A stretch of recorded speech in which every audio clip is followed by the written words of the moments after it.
Tomo, tell us a bit about your breeding philosophies.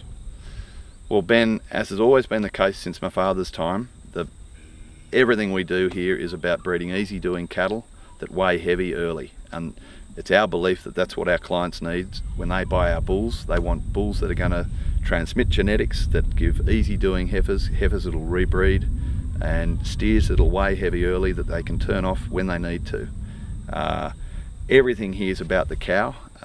It's all about maternal function. We want cows that can go out and handle a drought. Now's not a good example of what seasons they often have to cope with. We just need cows that can go out, get in calf, that can thrive in a drought, and you could argue that the bulls we produce are actually a spin-off of that philosophy.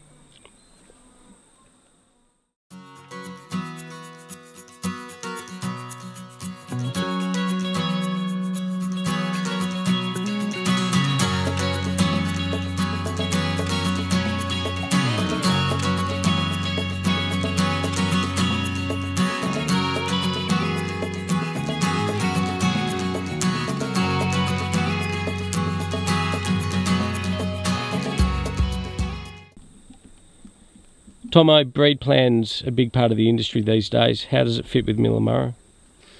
Ben, we've been recording diligently since the mid-80s and applying it to our herd for that period of time.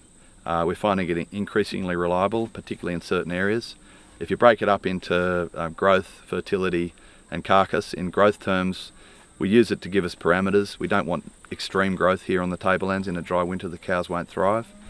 Birth weight, again, we've got a wide level of acceptance with birth weight, but it helps us stay away from extremes. Reproduction terms, we find what we're seeing on paper reflected in the field with regards to fertility, your days to calving and your scrotal size. So very important traits.